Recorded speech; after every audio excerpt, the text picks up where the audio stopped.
Bonjour à tous. Alors aujourd'hui, on va parler des PER d'entreprise, un sujet un peu touchy. C'est un vrai problème selon moi, puisqu'on a des PER qui sont très chargés en frais. Pas forcément les frais d'enveloppe d'unité de compte, où on peut être à 0,5, mais il va y avoir souvent des frais de versement. Et puis surtout, on va avoir aucun ETF sur ces contrats.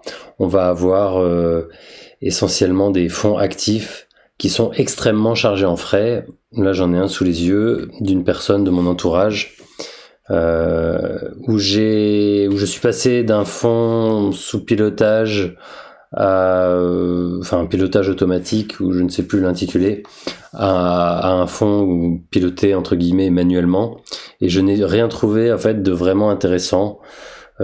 Si ce n'est le fonds sécurisé euro qui est pas mal, mais dans une optique retraite, on veut être investi justement sur du très long terme, sur des fonds actions notamment, ou sur du private equity de qualité. Et là, c'est pas possible, puisqu'on va avoir alors j'ai ma petite prise de notes là. On va avoir par exemple du fonds private equity PEA-PME à 3,08% de frais annuels, plus les frais d'enveloppe à 0,5. On va avoir en fonds obligations du plus de 1%, plus les frais d'enveloppe.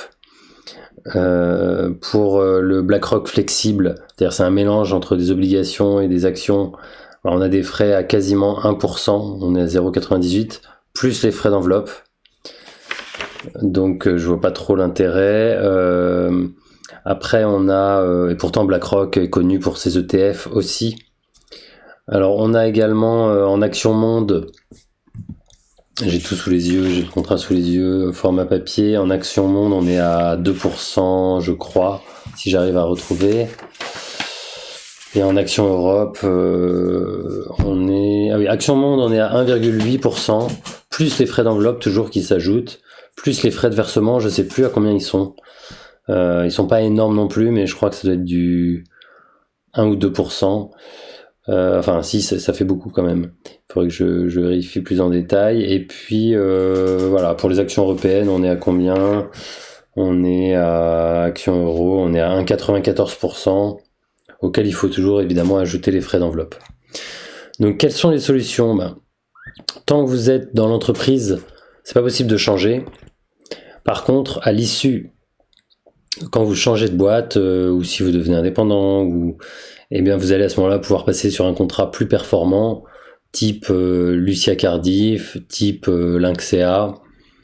Voilà. Alors la vraie solution selon moi, ça serait d'avoir carrément des contrats bancaires, des plans épargne retraite bancaires où il n'y a pas de frais d'unité de compte.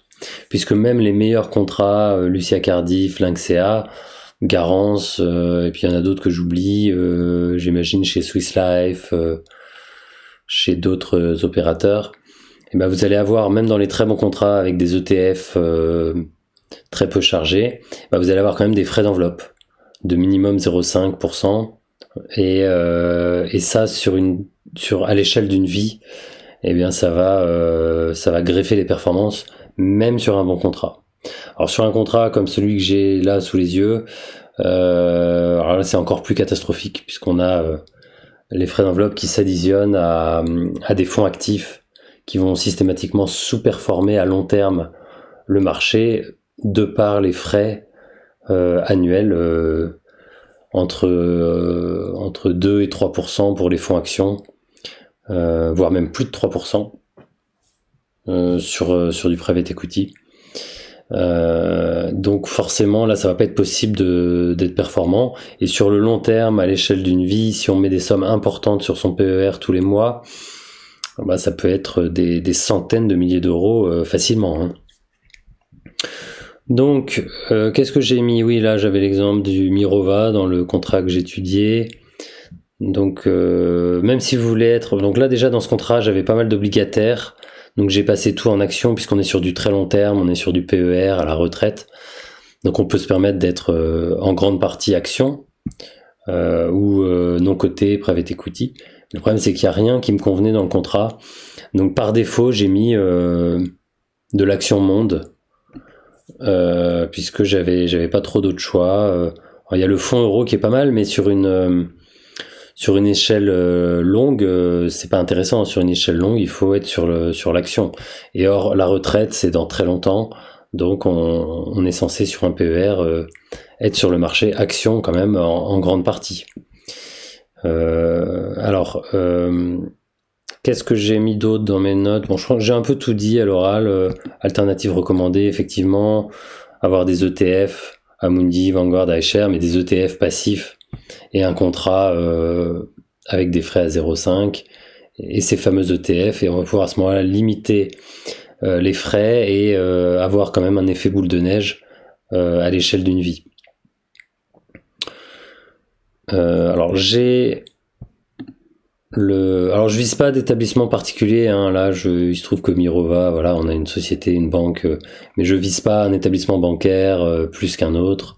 Il y a aucune attaque sur un établissement particulièrement, hein. Ça aurait pu être un autre établissement. Je parle juste des PER qui sont négociés avec les entreprises et qui sont malheureusement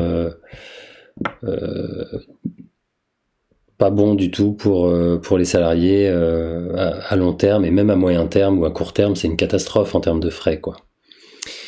Donc frais de gestion, vous voyez, là je suis sur le Mirova Monde.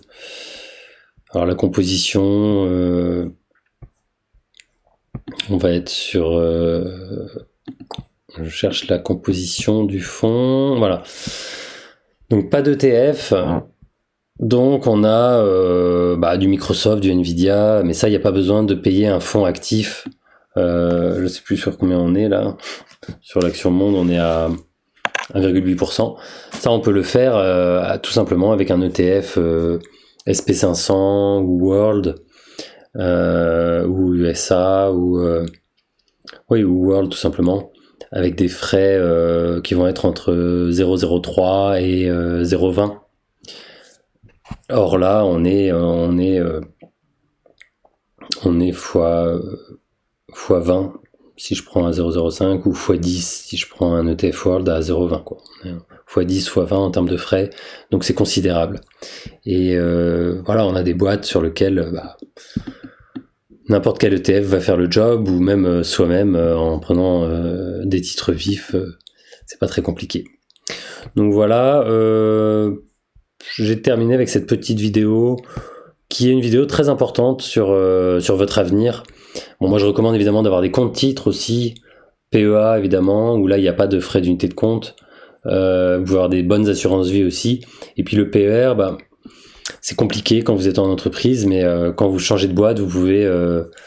alors soit la boîte a un bon PER, soit en changeant de boîte, vous le mettez sur un autre PER personnel que vous aurez ouvert auparavant, type, comme je l'ai dit, Lucia Cardiff, type Lynxea, et il y en a d'autres que j'oublie, il y a des bons PER. Donc je pense que j'ai fait le tour du sujet, je vous souhaite une très bonne journée et j'attends vos questions.